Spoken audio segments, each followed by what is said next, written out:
And there was a, you know, I got flown down to Miami in the middle of my trip. I was finishing the Appalachian Trail. I hiked New Hampshire and Maine. That was my last piece to complete the mystical Appalachian Trail. Hold on one second.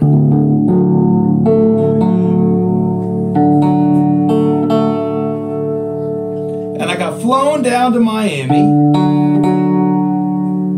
I had to get off the trail. I was up at a 6,000-foot peak. I guess it was actually a 5,000. It was like 5,000 something and some change. And my legs were all kicked in and I was living off the motherfucking chain. I was ready to go. And I got flown down to a psychedelic music festival in Miami. So I went from camping in the woods, being frozen like a shrimp. Even in the summertime in New Hampshire, that shit was like in the 20s, you know what I'm saying? Up in the big mountains, the White Mountains, so I was freezing my ass off. And then I got flown down to Miami. Hopped on a motherfucking bus to a motherfucking plane. Took me down to Miami. Ended up in Miami. It was a thing called the Miami Psych Fest. This young shrimp who was about 21 years old, he won a bunch of money off of Bitcoins. And he threw his dream show. And it was me, Cool Keith, Jandek, and a bunch of other motherfuckers too. Got the t-shirt to prove it up in my whip. Flew down to Miami, full ride, plane tickets, Airbnb every night, mad money on top of it. I went from being deep in the mountains, almost struck by lightning, rode a tornado on my tent. Next thing you know, I'm in Miami with my boy Cool Keith and Jandek. The club where they had the festival could have fit 2,000 people. I would surmise at the maximum there was 200 people at the festival. But my money was straight. I got paid like a motherfucker. But it was empty as a motherfucker. There was people flown in from Europe. People flown in from all across the world. It was Bitcoins this young shrimp had won off the Bitcoin. He had everybody in the motherfucking place paid. There was more security than there was attendees. They had CIA earbuds with psychedelic little swirls coming down like something out of a Will Smith Men in Black type of John or something. I was like, what the fuck? My boy Big Willie from Macon, he went to the bar when we rolled in the spot. He got 3 rum and cokes. One for me, one for him, and one for Holy Haley, his holy lady. They said, your tab is $60. Oh my God. Let me tell you, I about shit my pants. Luckily, my boy was paying for it. 3 drinks, $60. I said, what the fuck? This place is empty. It's Miami in the summertime. It's about 105 degrees outside. Inside it was 27 degrees. There was more security than attendees. They was earpieces. They were talking about all kinds of strange Illuminati plots while I was rocking my set. There was 2 dudes in the bathroom at all times, in the men's bathroom. I didn't go in the women's bathroom. I don't know what was going down up in there. But there was 2 dudes with earpieces and goggles up inside the motherfucking men's bathroom. One of the guys had an Eskimo parka on. It was July in motherfucking Miami. But it was so empty up in the club, dude had an Eskimo parka on. I was thinking to myself, this shit is fucked. Half the bands didn't even play. I was like, dude, You heard of the Fire Festival? This is Fire Festival Part 2. So I'm up on stage, the dude who threw the show, much love to him, his name is Adam Arietola. I kept calling him Adam Areola. And also Adam Harry all over. And I'm up on stage, I was one of the last bands to play at this festival. And I'd seen all the madness. And I was like, yo, this is Miami Fire Festival Part 2, motherfucker! And I was yelling out about Fire Festival and stuff, and the festival ended, I got paid all my money and shit, I'm chilling out at a bar down the street, and the head sound guy from the festival comes down the way. And he says, yo, man, I just wanted to tell you I heard all those shout outs you gave about Miami Fire Festival Part 2 and shit. And this, you know, I was like, yo, it's Fire Festival 2.0, Miami. He was like, I just wanted you to know that I was the main sound person at Fire Festival. He's in that documentary and shit that's on the nephews and shit like that. He was the main sound man scheduled for Fire Festival 1. And he was the main scheduled Shrimpanati for Fire Festival 2.0. Which me and Cool Keith and Jandek all play. It's kind of mystical how things work out like that. He said, yo, let me show you some personal footage. He was showing me like personal footage of the shit from the island. I was like, man, that's lit. He was like, hell yeah.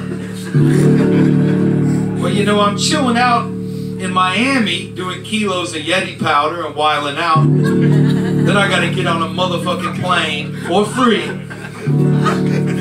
Go back up to New Hampshire. Get back instantly. I'm in Miami, 103 degrees. Next day, I'm in New Hampshire on the mountaintop, 0 degrees. I was like, oh my God, I was coming off the Yeti. I was coming off the liquor. I was coming off the beer. And it was 0 degrees. It had dropped over 100 degrees since the day before I had been And I felt so fucked up. Words cannot describe it. Went from 103 to 0 degrees. 24 hours. On a mountaintop. 5,000 and some change up in the air. And there was this dude who was sitting next to me in a hammock. And he said to me, yeah, buddy, I'm always keeping journals, you know what I'm saying? I said, hell yeah, man. I'm like dying over here. I'm always keeping journals, buddy. I'm like, yo, just read me some shit, man. Read me some shit. I'm dying, holding on for strings for your life up in this motherfucker. He said, well, I'll read you my journal entry from yesterday. He said, by the way, you know, tomorrow I'm going to wake up at 3:30 a.m. I'm going to set an alarm. I hope you don't mind. He's sitting right next to me, you know what I'm saying? His ass is like fucking like this close to me in a hammock. I'm here, and his dumb ass is swinging right here in a hammock. I'm going to set an alarm for 3:30 a.m. I said, motherfucker. 3:30 a.m.? You were setting an alarm? He said, yeah, it didn't seem to bother anybody the past few nights. I said, motherfucker, don't set that alarm. I don't think he said it. He could tell I was about to bust his ass. He said, let me read you a journal entry. Now this guy was from Virginia. But he was up there hiking. He had injured his leg and he was just kind of posted up in this hammock. He said, I wrote this yesterday at 4 a.m. in the morning. As I watched the sun rise over the spiritual mountain, across the tents, while hikers stir and awake to the beautiful morning. As I watched the mystical sunrise across this spiritual realm, I read how Nehemiah built the walls of Jericho. He started throwing in some biblical shit. I was like, oh man, come on. Nehemiah built the walls of Jericho. And the fart battle ensued in the tent next door. I am surprised that Kim Jong-un himself did not come down to confiscate those WMDs. I said, dude, that's the most beautiful poetry I've ever heard.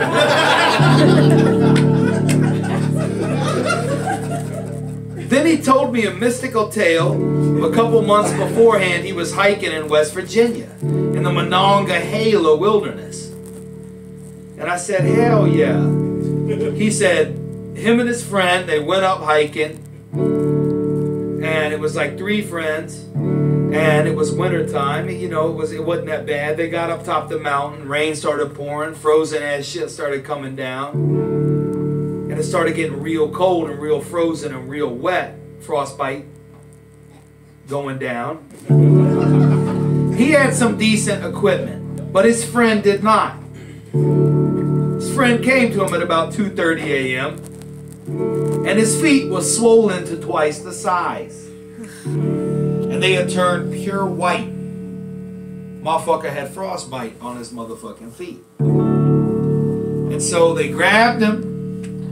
2 dudes, one on each side, grabbed this dude, frostbited out of his ass. You know, his feet are probably gonna have to be severed. Like, dude is like deep in frostbite territory. His feet are swollen to twice the size and turned pure white. Like he's done. He's gonna die if his feet ain't gonna be severed. They carried him down 2.5 hours, 3 hours down to the car. They got to the car and they're preparing him. They're about to drive to the nearest hospital. And the dude goes, fuck the hospital! We going to Golden Corral! And they all went to Golden Corral breakfast buffet. And they gave the dude their hiking poles and he stumbled around with his swollen ass, frostbitten ass feet and dogs, all you can eat. That's some mystical shit if you ask me.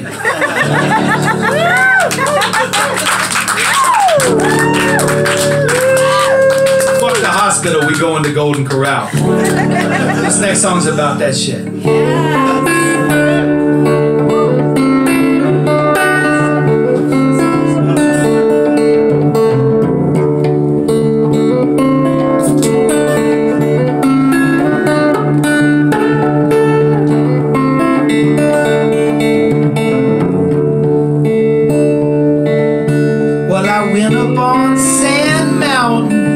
The other day, I saw a big king rattlesnake sitting on display.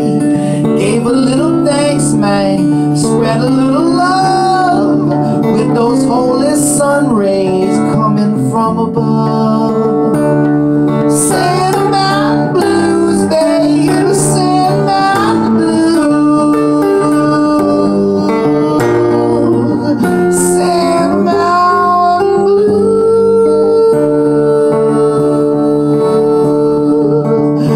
Up on Sand Mountain to burn a couple pounds.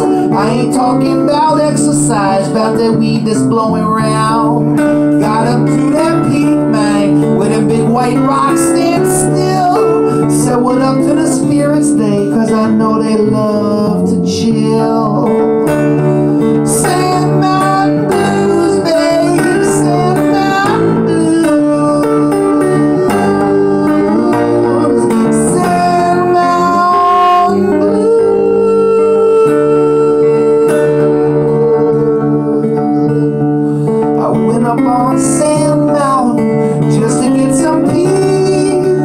Everybody got some shit that needs to be released.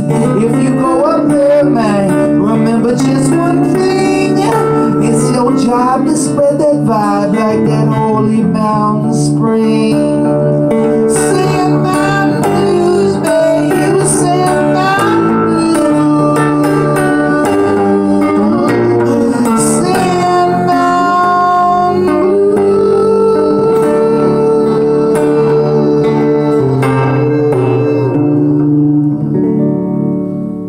us a sin now. Spiritual pleasure.